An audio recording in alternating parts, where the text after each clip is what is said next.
मम ज्ञानतिमिरान्धस्य ज्ञानाञ्जनशलाकया चक्षुरुन्मिलितं येन तस्मै श्रीगुरवे नमः।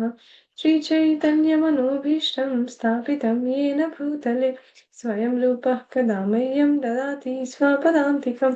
वन्देऽहं श्रीगुरो श्रीयुतपदकमलं श्रीगुरुं वैष्णवांश्च श्रीरूपं साग्रजातं सहगणरघुनाथान्वितं तं सजीवं साद्वैतं सावधूतं परिजनसहितं कृष्णचैतन्यदेवं श्रीराधा कृष्णपादान् सहगणललिता श्रीविशाखान्वितांश्च नमो विष्णुपादाय कृष्णप्रेष्ठाय भूतले श्रीमते भक्तिवेदान्तस्वामिनिति नामिने नमस्ते सरस्वती देवे गौरवाणी प्रचारिणे निर्विशेषाय शून्यवादी पाश्चात्यदेशधारिणे जय श्री कृष्ण चैतन्य प्रभु नित्यानंद श्री अद्वैता गदाधर श्रीवासादि गौर भक्तवृंद।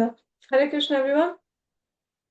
हरे Krishna Krishna Krishna Hare Hare Krishna, Krishna Krishna हरे Krishna हरे Hare Hare, हरे Ram Hare Rama Ram Rama Ram Hare हरे Hare. हरे हरे बोल. So let us quickly revise what we were doing yesterday. So we started the the rasa dance, right? The introduction, the rasa dance introduction, where we got to see that the gopis. So I don't know how till yeah. Who will revise quickly what we did yesterday? Vihan, you want to tell? Okay. Go ahead. So every year there's like this one day where the moon is red, and then The rays of the moon are red. and then um, That's Sharad Purnima, right? Okay, we'll give chance to Udyat. Vihan is struggling to talk, right? I'm a little better right now. Good, Vihan. Yes, Udyat, go ahead. So what was the question? So I was asking what till where we went in the story yesterday. Oh, so Krishna was like playing the flute, and then the gopis came on like, and the moon was like red, and then after that, the gopis like families tried to stop them, but they still went anyways. I think that's about it, is it? Did we Yeah. talk more than that? No. No, yeah. Good. So so we talked a little bit about this parakya rasa, having another relationship other than marriage. So that's what we were thinking, that we're all Krishna is the husband of everyone. It's not that Krishna is the husband of only the gopis. Only gopis wanted Krishna as their husband. No, Krishna is the husband of all of us because we are part and parcel of Krishna. Every one of us, we are bound to give enjoyment to Krishna, right?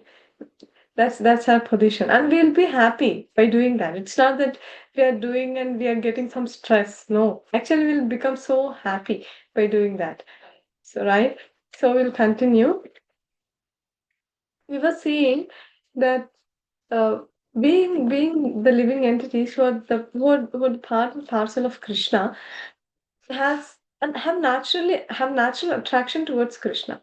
Everyone, if they just get to know Krishna, then they'll start loving Krishna. Even some random person, if they doesn't know about devotional service, anything, they still like Krishna, isn't it? It's quite natural that we see that many people like Krishna. Very few who say that they don't like Krishna actually. So when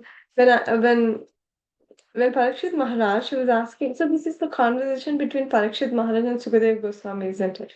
So Parikshit Maharaj, he was asking to his spiritual master that why are we again? So he's asking the same question again, that are is worshipping Krishna and the demigods is one and the same. So what do you guys say? Is it one and the same? Worshipping Krishna and the demigods is one and the same. So what do you say? What's your comment?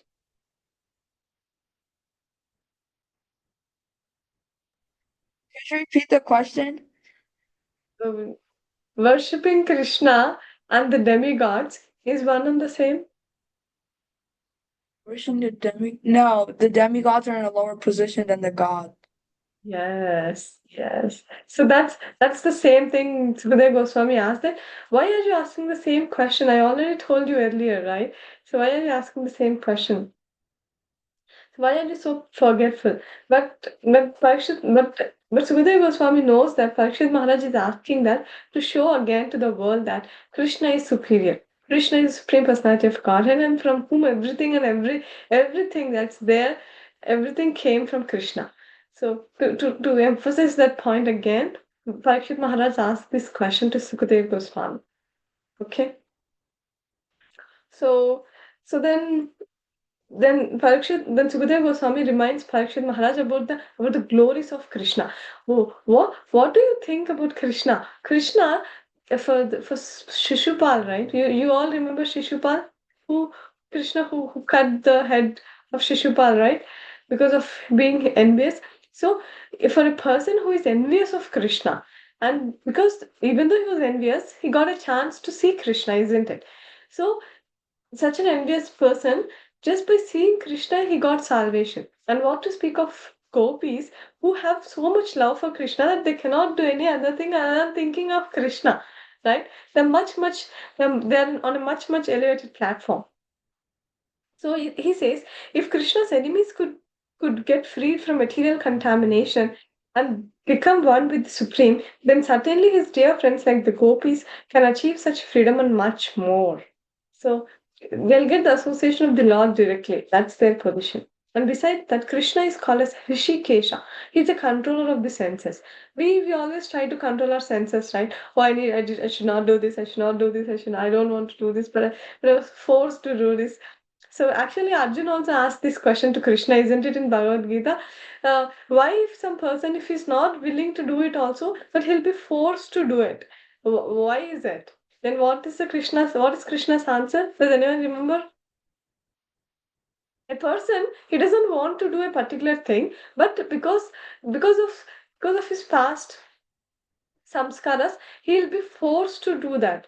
So Arjuna asks Krishna, why is this Krishna? If I don't want to do also, still I'll be forced to do. And I don't want to do, but I'm doing it. Unwillingly. So what is Krishna's answer for that in Bhagavad Gita? Maybe it's a little tricky. I don't know if you guys remember or not. No?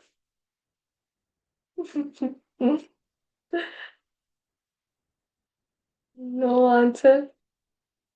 Vidya, do you want to guess? What's the question? Sorry.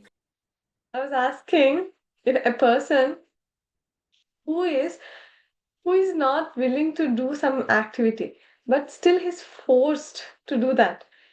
Arjun says that what if I don't want to do any sinful activity, but I'm forced to do that sinful activity. So what will Krishna say for that? Why is Arjun doing that? It's because of lust. Yes, very good, Udyat.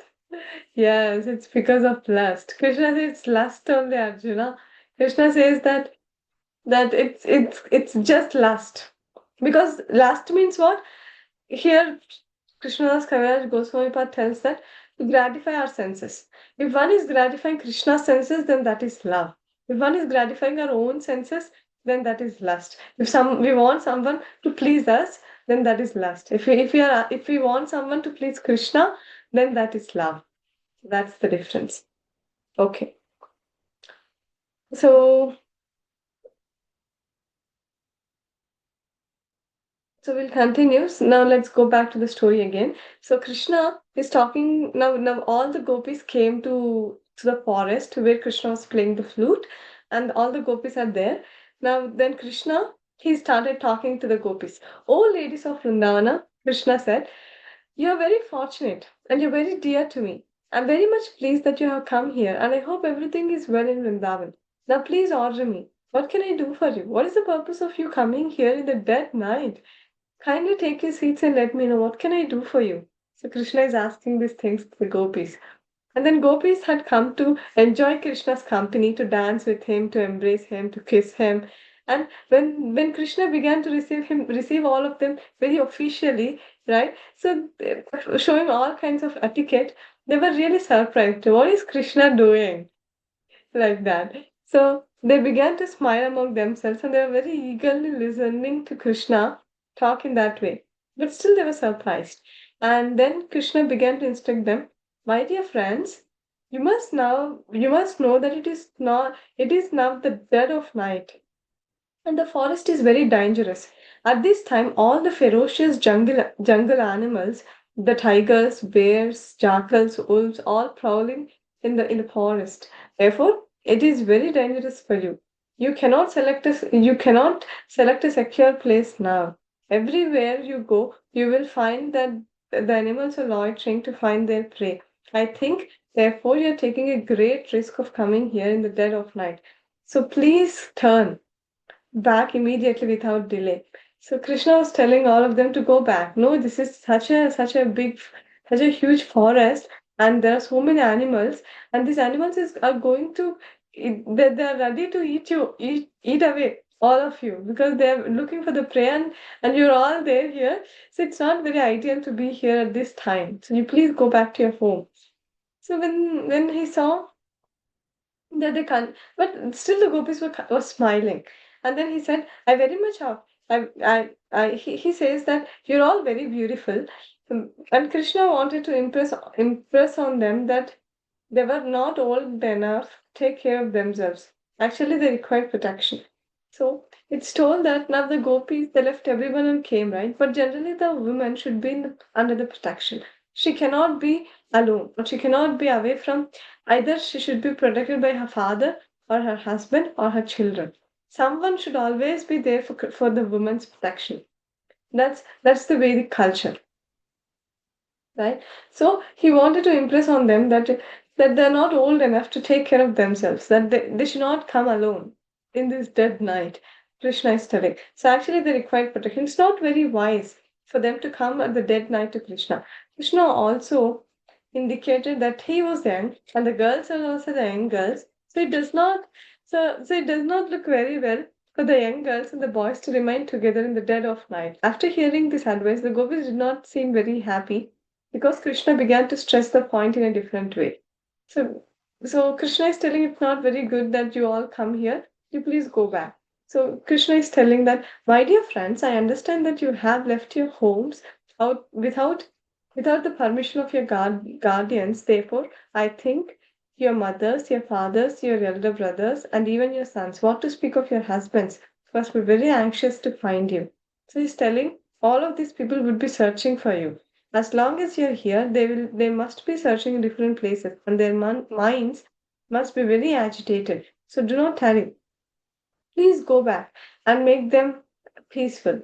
So when the gopis appeared a little bit disturbed and angry from hearing the free advice of Krishna, they diverted their attention from hearing the advice of Krishna to the beauty of the forest. So now it's Sharad Purnima, right? Everywhere the moon's light is falling on all the trees and the beautiful flowers everywhere around in Vrindavan. So the gopis they got tired of hearing what Krishna is telling because they know Krishna is just blabbering. Krishna doesn't want that, but he's trying to tell something which they don't want to hear. So they turned their face away and they were seeing here and there side and they were enjoying the beauty of Vrindavan.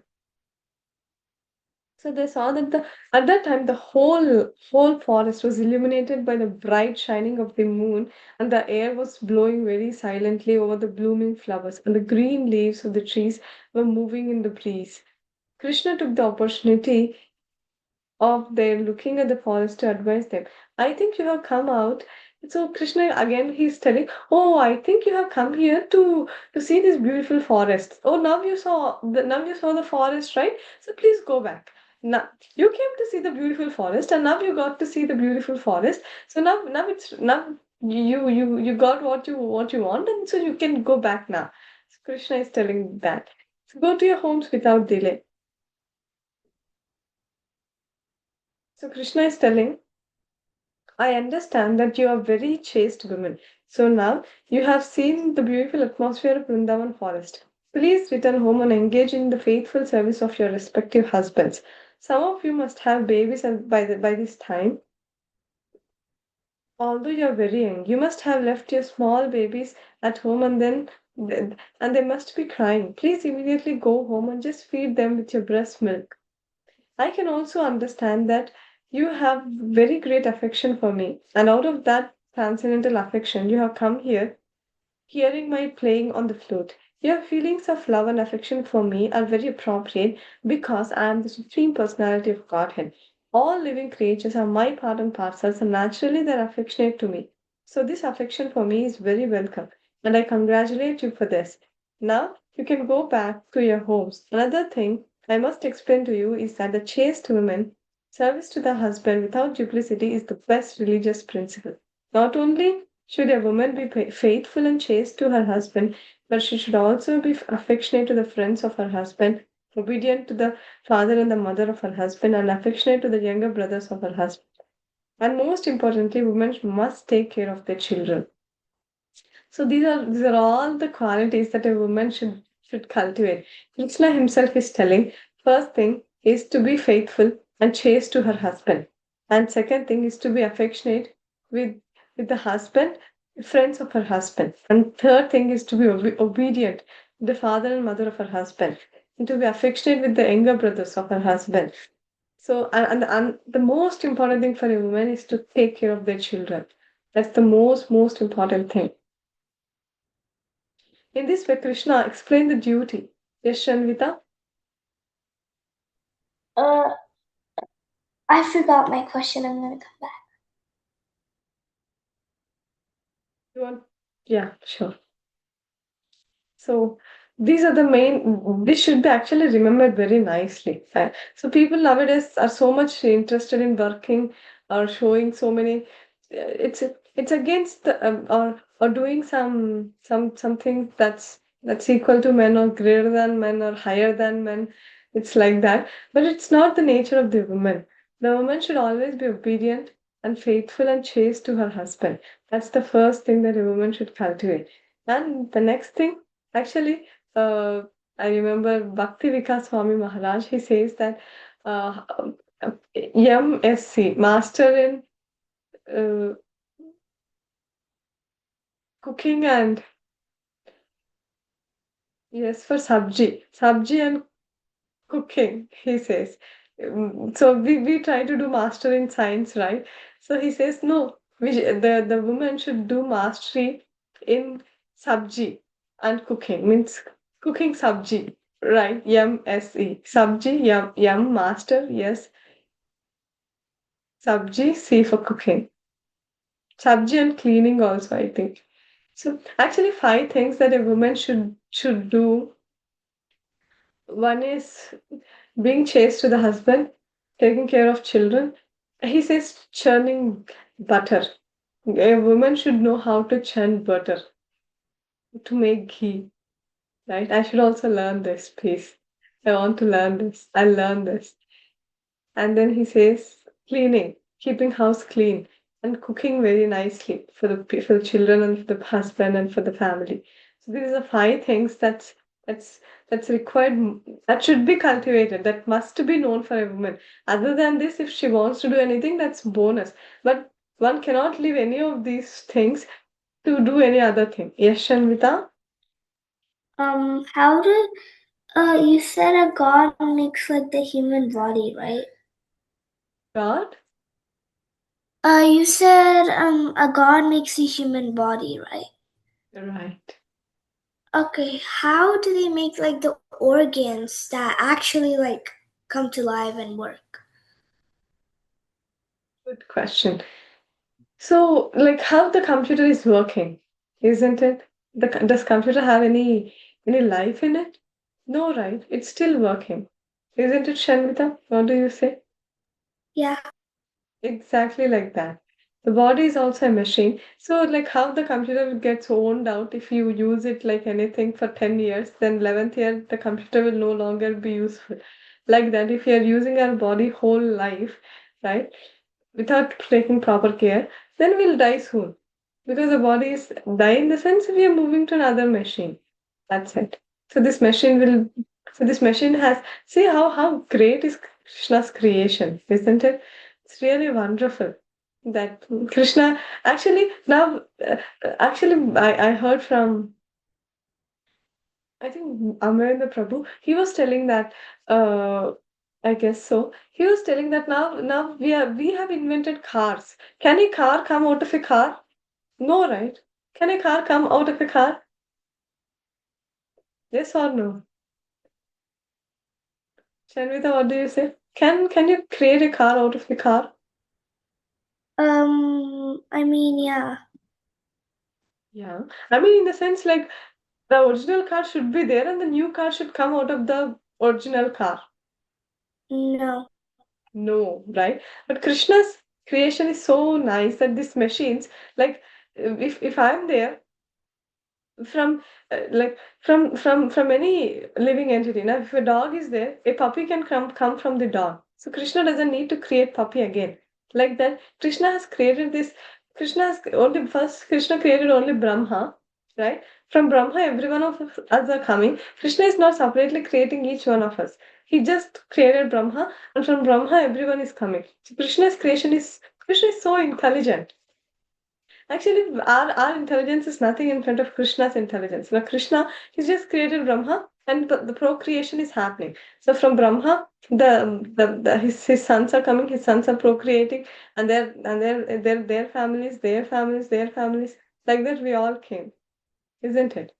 So, it's the same way. Okay? Is it okay? Yeah. Good. Okay, we'll continue. So, actually, there is another thing. Krishna says that he also stressed a point of serving the husband. Even if he's not a very good character, even if he's not very rich or fortunate, or even if he's old or invalid or account of continued diseases, whatever her husband's condition is, a woman should not divorce her husband if she actually desires to be elevated to the higher planetary systems after leaving this body. So, besides that, it is considered abominable in a society if a woman is unfaithful and goes out searching for another man. Such habits will deteriorate a woman from being elevated to the higher planets, and results of such habits are very degrading. A married woman should not search for a paramour for, for which he is not sanctified by the Vedic principles of life. If you think that you're very much attached to me, and if you want my association, I advise not to personally try to enjoy me, but better you go home and simply think of me. Because Krishna is telling Manmana, who can chant this shloka? Manmana bhava mad bhakto. Can chant Rehan? Try. Manmanabhav madbhakto madhyaji namaskuru mame prechasi satyam te patidame piyosime. Very bold. Yes, Tanya, go ahead. Mavabhadvakto madhyajinam namaskuru mame vashyasi Satyam te satyante pratijani priyosi me. You have another shloka? Actually, this shloka is repeated twice in Bhagavad Gita. Maybe you want to chant the other one? Huh? You want to try again? I'm fine. Good try. All right. So, Krishna is advising the same thing for the gopis. You can think of me, mana, bhava bhakta, become my devotee, offer obeisances unto me, do all these things. He's telling. So the chastity of woman is so Prabhupada is mentioning here the chastity of woman is stressed by the personality of Godhead Krishna. Krishna is telling what a woman should do, right? So very nice actually. It's a good reminder. Therefore, this principle should be followed by any serious woman who wants to be elevated to the higher status of life. Krishna is the center of all affection for all living creatures. For this affection is developed for Krishna, one surpasses and transcends all Vedic injunctions. This was possible for the gopis because they saw Krishna face to face. This is not possible for any woman in a conditioned state. So, so how can one enjoy Krishna? If I'm material, can I enjoy Krishna? Is it possible? No, right? How can the material thing can touch the spiritual thing? Is it possible? What do you guys say? No, isn't it? Can material things touch spiritual things? No, right? So if gopis are there to enjoy Krishna, then can gopis be material like all of us? Impossible. Not at all. The gopis, the gopis are the pleasure potency of Krishna. They're Krishna's energy, Swarupa Shakti, his own pleasure potency. So when this here, unfortunately, sometimes a rascal, they try to imitate Rasalila. They try to they try to mock some innocent girls, telling that he's Krishna, right? So like that. But Krishna, he cannot be called Adokshaja. Krishna is Adokshaja. He cannot be caught. He cannot be caught by the material senses. It's not possible. When we are doing bhakti, what's happening in our body is becoming spiritualized. Though we still can feel the same material body, still the body is getting spiritualized. The example is that if you eat food, right, the good things are absorbed into the blood and the waste things are thrown out. Like that, in this body, when we're doing bhakti, the spiritual things are absorbed and the materialness in the body is thrown away. Are you all following? Yes or no? Yes? Is it too much? So when Krishna spoke in such a discouraging way to the gopis, they became very sad. For they thought that their desire to enjoy the rasa dance with Krishna would be frustrated, and they became full of anxiety. Out of great sadness, the gopis began to breathe heavily, very heavily. Instead of looking at Krishna face to face, they bowed their heads and looked at the ground and began to draw various curved lines with their toes. The gopis were very much sad now. Now Krishna is telling them to go back. The gopis doesn't want to do that. And Krishna is stressing them to go back. So they were shedding heavy tears. They were crying. They were crying badly, and their cosmetic decorations were being washed away from their faces. The water from their eyes mixed with the kumkum on their breasts and fell on the ground, and they could not say anything to Krishna, but simply stood there silently. By their silence, they expressed their hearts were grievously wounded. The gopis are not ordinary women. So the Prabhupada is giving the explanation of the level of gopis, right? The gopis are not the ordinary women. In essence, they're equal. They're on the equal level with Krishna. How are they equal to Krishna? Because they are his eternal associates, as it is confirmed in the Bhagavad Gita that the expansions of the pleasure potency of Krishna and means Krishna's pleasure potency means Krishna's potency is non-different from Krishna, right? Krishna's and Krishna's potency are non-different. So who is Krishna's potency? Gopis. So gopis are non-different from Krishna in one sense, and they're the pleasure potency of Krishna.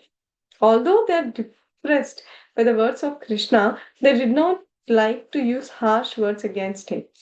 So they did not want to use some harsh words against Krishna because they love Krishna so much. They cannot tell Krishna anything. That's how they are, right? So they began to speak in flattery voices. They did not like to use harsh words against Krishna because he was the dearmost and their heart and soul. So the gopis had only Krishna within their hearts, and they were completely surrendered and dedicated souls. Naturally, when they heard such unkind words, they tried to reply, but an attempting torrents of rain fell from their eyes. Finally, they managed to speak. So they started telling Krishna. Krishna, they said, you're very cruel. You should not talk like that. We are full-fledged surrendered souls. Please accept us and don't talk in such a cruel way. Of course, you're the Supreme Personality of Godhead and can do whatever you like, but it's not worthy of your position to treat us in such a cruel way. You have, we have come to you, leaving everything behind just to take shelter of your lotus feet. Who will tell Sarva Dharman Parityaja verse in Bhagavad Gita? Tanya, you want to try?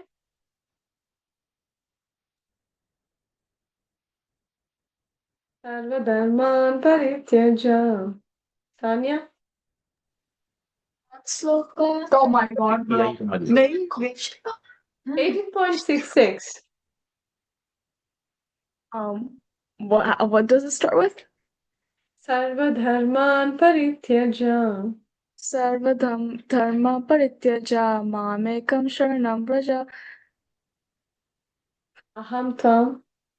tam tam sarva papebhyo mokshasyami ma suchaha.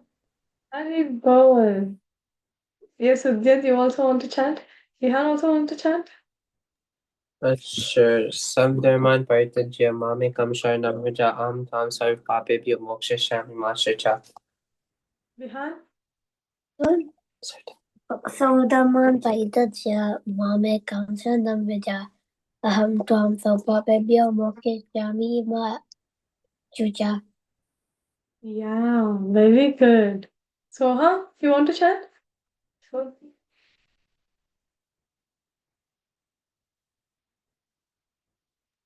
He's not here right now. all right. Shanvita, you want to chant?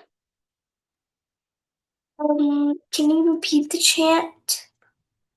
Yeah. Sarvadharman Sarvadhamans Parityaja Parityaja Mamekam Mamekam Sharanam Vraja Sharanam Racha Aham Tvam Ahamtram Sarvapapebhyo Sarvapapebhyo Mokshayishyami Muksheshwami Masuchaha. Masuchaha. Very good. So this is exactly what Krishna instructed all of us, isn't it? Sarva Dharma Praja, leave all your religion and just surrender unto me. I will protect you from all the vices, whatever the things that you did, I'll protect you. And Krishna says, do not fear, don't worry, I will take care. So that's what the gopis did. The gopis, they came, leaving everything, they abandoned all the religion and they just came to Krishna. And that's what Krishna asked. And they came back and they did that. And then now Krishna is telling to go back. So the gopis are telling it's not at all fair, Krishna. Of course, you're the Supreme Personality of Godhead, and what you can do whatever you like, but it's not worthy of your position to treat us in such a cruel way. We have come to you, leaving everything behind, just to take shelter of your lotus feet. We know that you are completely independent and you can do whatever you like. But we request you, don't reject us. We are your devotees. You should accept us as Lord Narayana accepts his devotees. There are many devotees of Lord Narayana who worship him for salvation, and he awards them salvation. Similarly, how can you reject us? We have no shelter other than your lotus feet. Then they continue. Oh dear Krishna, they continue. You are the supreme instructor. There is no doubt about it. Your instructions to women to be faithful to their husbands and merciful to their children, to take care of household affairs, and to be obedient to the elder members of the family are surely just according to the tenets of the Shastras. But we know that one perfectly observe all these instructions of the Shastras by keeping oneself under the protection of your lotus feet. Right? So nice. So our husbands, friends, family members, and children are all dear and pleasing to us only because of your presence. Only because of Krishna's presence. Everyone is part and parcel of Krishna. So Venugopal Prabhu, he's one of my Shiksha Gurus, he says that if you're seeing any person other than the servant of Krishna, then you're in ignorance. You're in darkness because you're not seeing the things as it is. If you're thinking of, oh, she's my daughter, she's my husband, sorry, he's my husband, or he's my father, she's my mother, he's my brother, she's my sister. If I'm thinking any of these things, right, that means I'm an ignorant. I'm an ignorant fool. Right. Every Jivatma is always servant of Krishna. So if we are seeing everyone as servant of Krishna, then that's the right consciousness. That's the right way to see the things. Okay, we'll continue. So you are this, your presence, for you are the super soul of all living creatures. Without your presence, one is worthless. When you leave the body immediately dies. And according to the injunctions of the Shastras, a dead body must immediately be thrown into a river or burned. Therefore, ultimately, you are the most dearest personality in this world. By excuse me, by placing our faith and love in your personality, we are assured of never being bereft of husband, friends, sons, or daughters. If a woman accepts you as a supreme husband, then she'll never be bereft of her husband, as in the bodily concept of life. If we accept you as an ultimate husband, then there is no question of being separated, divorced, or widowed. You are the eternal husband, eternal son, eternal friend, eternal master, and one who enters into the relationship with you is eternally happy. Since you are the teacher of all religious principles, your lotus feet have to be worshipped first. According to Shastras, Acharya Upasana, the worship of the lotus feet is a first principle. Besides that, as stated in the Bhagavad Gita, you're the only enjoyer, you're the only proprietor, you're the only friend. Soham, what's the shloka? Where Krishna is the only enjoyer, the only proprietor, and the only friend. Which shloka Soham? Is Soham there?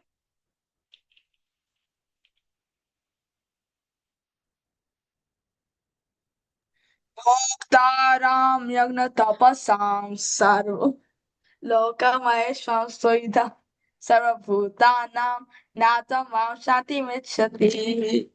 Very good, very good. Very, very good. Yes. See, Bihan is clapping.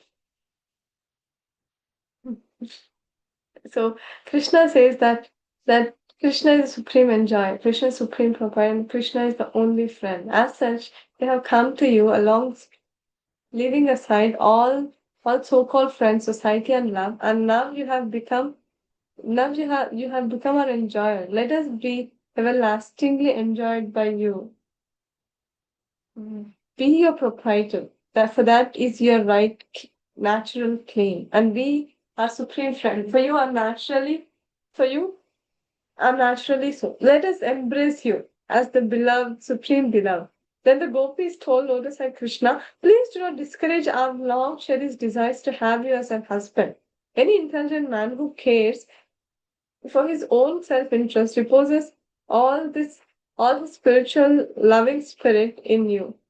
Persons who are simply misled by the external energy, who want to be satisfied by false concepts, try to enjoy themselves apart from you. The so called husband, friend, mother, father, daughter, son, or friend are simply sources of material misery. No one is made happy in this material world by having a so called father, mother, husband, son, daughter and friend. Although the father and mother are expected to protect children, and there are many children who are suffering for want of food and shelter. There are many good physicians, but when the patient dies, no physician can revive him. There are many means of protection, but when one is doomed, none of the protective measures can help. And without your protection, so-called sources of protection simply become sources of continued distress. See how strong is Srimad Bhagavatam, right? It's telling the so-called parents, the so-called children, the so-called wife, the so-called husband, all these things are the sources of misery, right? We think that all these relationships are the only thing that we have, but all these things are misery sins. Why? If you're not in Krishna consciousness, if you don't know who they are, if you think that they're all there for my enjoyment, oh, my father is there for my enjoyment, my mother is there for my enjoyment, my husband is there for my enjoyment, my wife is there for my enjoyment. If I'm thinking all like this, then actually it's then I'm in ignorance, right? So it's actually all these people are the source of misery. Now why the dog is happily sleeping while we are working so hard because to maintain our family. And that's misery, isn't it? We don't want to do that, but still we are forced to do it. And this human form of life has higher intelligence. It got a higher level of intelligence, which it can do things much higher than an animal. What are the four common things between animals and humans? Yeah. Yes, Tanya. Hunger, death, birth, disease. Yeah, that's okay. But what are the activities that are common?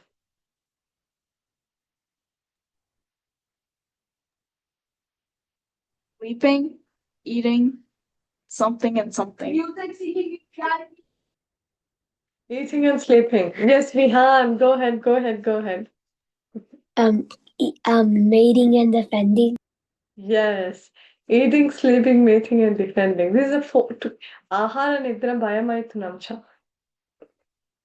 So these are the four things that are common between human and animals. Ahara, food, nidra, sleep, bhaya, fear. We are all in fear actually. Defending. Will always be in the defending mode. I'm good. All are not good. Only I'm good. Like that. Even the dog, when we go near the dog, it barks because it thinks that, oh, I'm great. Who is this person who came to me? Like that. So ahara, nidra, bhaya, maithunamcha, and reproduction. So it's the same between the animals and humans. If you're doing the same thing, they're just doing four things. We have to actually introspect. If you're doing any other things other than this, then if you're doing any other things other than this, that should be bhakti. That should be to worship the Lord. So this intelligence that we have, the mind that we got, has a level to understand more than these four things. That is to know about God and to know what is our relationship with God. That is called sambandha. To know what is God, right? That's what is our relationship with God? Sambandha. Okay, I got to know about my relationship with God, that I'm part and parcel of Krishna. Then how is the way to go to the God? Abhideya. What is the path? Abhideya. That is bhakti. Bhakti is the path to reach Krishna. And what do I get after I go there? Right? Prayojana. What is my prayojana? It's prema prayojana. We get love of Godhead, going back home, back to Godhead. So that's the whole concept. That's the whole purpose of spiritual life, right? Okay. I think it's time. Yeah. Can we stop here? If there are any questions, we can take. Any questions? No questions. Okay. पांशकल्पतरुभ्यश्च कृपासिन्धुभ्य एव च पतितानां पावनेभ्यो वैष्णवेभ्यो नमो नमः. And the Vaishnav की जय श्री प्रभुपाद की जय. Hare Krishna, everyone. Hare Krishna, Hare Krishna. Hare Krishna, Krishna Krishna, Hare Hare, Hare Rama, Hare Rama, Rama Rama Rama, Rama, Hare Hare Hare. Hare. Hare Bol.